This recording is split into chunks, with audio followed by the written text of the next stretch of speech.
No contexto do contrato, o pessoal foi lá e acionou a PGR. E aí? O que é que o Gonê decidiu? Já devem estar sabendo disso, né? Mas não custa comentar.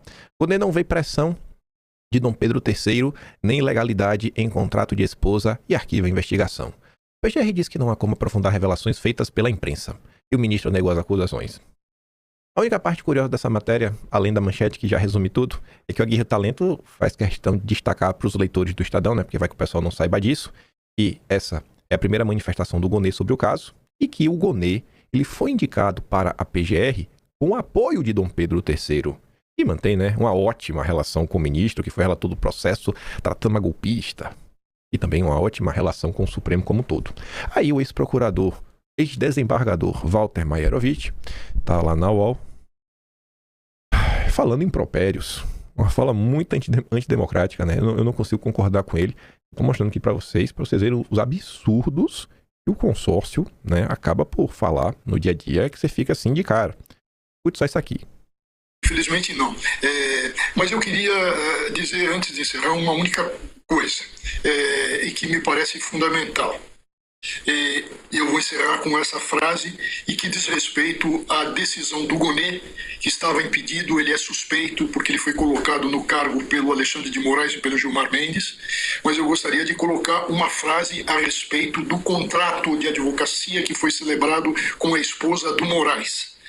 A decisão do Gonê pode ser resumida na seguinte frase, e é uma coisa vergonhosa. Pode ser resumida na seguinte frase, a decisão de arquivamento do Gonê com relação ao contrato suspeitíssimo com a esposa do Moraes.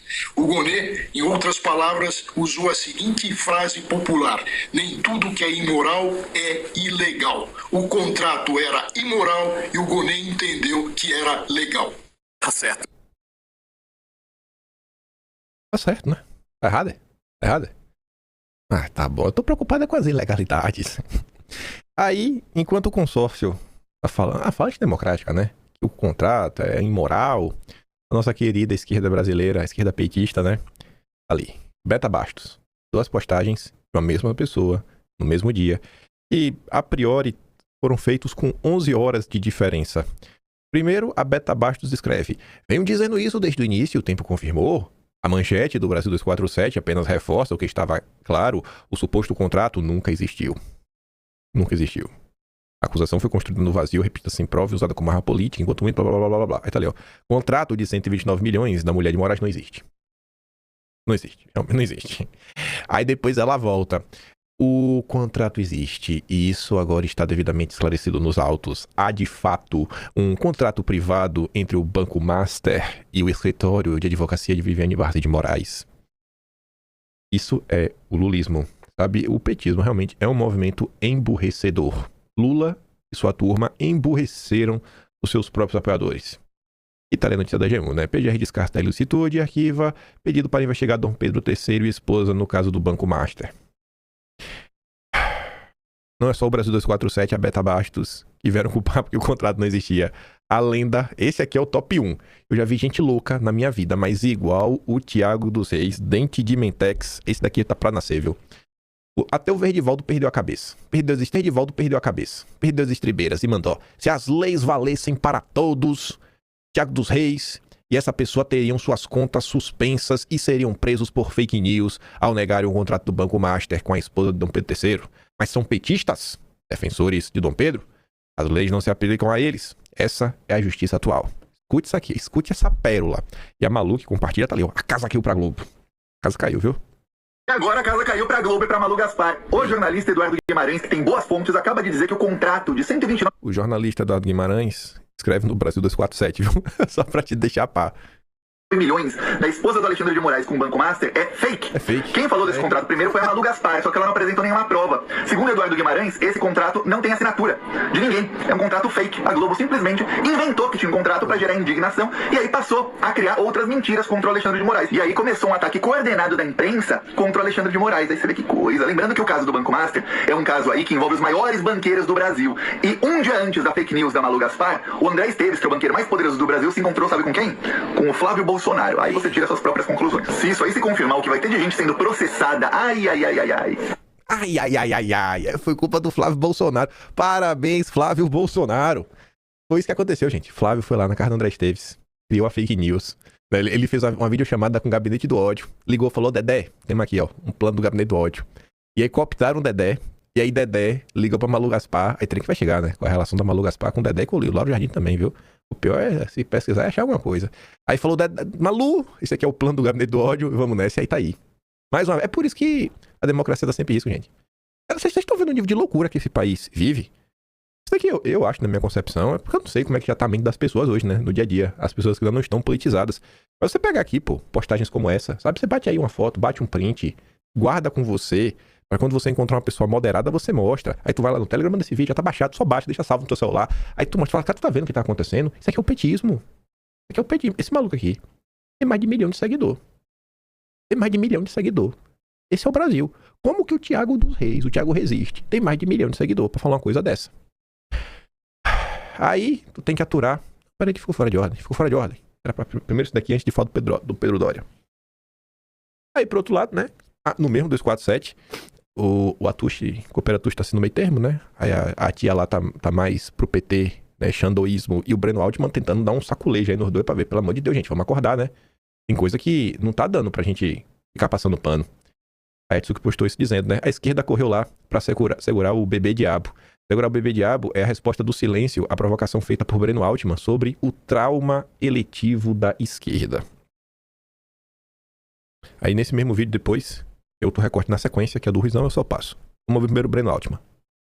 Em nenhum momento eu defendi a matéria da Malu Gaspar. Eu não conheço a apuração. Eu não posso dizer se é uma matéria correta ou incorreta. Tem que esperar as informações decantarem. Mas é evidente que ela tinha o direito e o dever de apurar as relações do ministro Alexandre de Moraes com o Banco Master. Há uma informação que ela trouxe a público a partir da investigação da Polícia Federal que não foi desmentida até agora.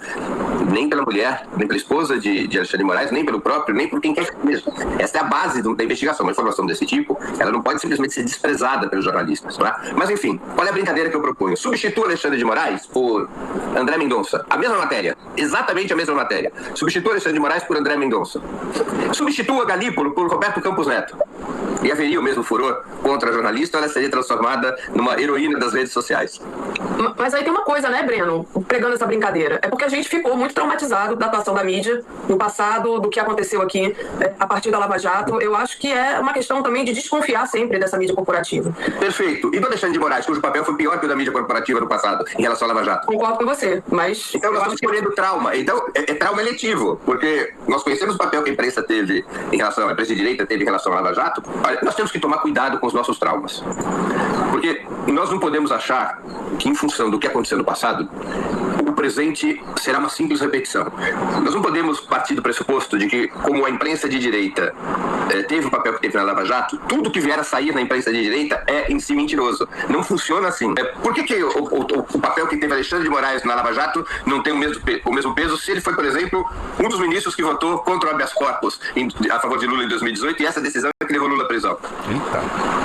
Isso deve ser esquecido. Por que razão o papel da imprensa deve ser lembrado? E eu acho que deve ser lembrado. E o do Alexandre de Moraes deve ser esquecido. A esquerda... Antes de botar aqui a do Ruizão, quando ele começa a perguntar, né? Lembrar dos papéis, né? Ele votou contra o habeas corpus de Lula. Quando ele vai falando isso, o Atushi tá assim, ó. Ele vai fazendo assim, ó. Daquele... Se entregou em Atushi. Atushi se entregou. É da tropa? É da tropa. Atushi se entregou. Se entregou. Aí você tem que parar e assistir. Aquele risinho assim no cantinho de boca. Estão querendo se desfazer de Dom Pedro III, né? Tá vendo aí que o negócio fedeu. Agora, gente, antes daqui a pleno Ruizão, todo mundo vê isso daqui e acha engraçado. Porque é a esquerda, né? Mostrando a hipocrisia da esquerda. Tá vendo aí como é? Se fosse o André Mendonça, o Roberto Campos Neto, vocês estariam jogando pedra. Vocês são hipócritas. Agora sim, essa mesma autocrítica, a direita, ao invés de ficar dando risada, também deveria fazer. Porque não são poucas as vezes que saem matérias que realmente têm um lastro na imprensa e a direita vem. Você acredita no que sai na Globo, é? E você acredita no que sai na Folha de São Paulo? Fake news, imprensa de esquerda. Eles são de imprensa de direita, né? Assim, é importante ler e entender o fio da meada. Quer ver, assim, exemplos recentes? Pra não deixar de... Pra terminar o ano pegando no pé um pouquinho, né? O Cadeirudo. Olha quantas notícias sobre o Cadeirudo saíram, mostrando por A mais B. E a turma assim cega. Não, mas o Tarcísio falou que ele é fiel a Bolsonaro, que ele não quer ser presidente. Não, quer nada. Que nada. não fosse Eduardo Bolsonaro aí garantido na unha a candidatura do Flávio, que seria de nós. Se essa mesma crítica, a direita dê a sua risada, mas também pare para prestar atenção, pô. Pare para prestar atenção. Mas vamos ver aqui na sequência o que o Peru Ruizão diz.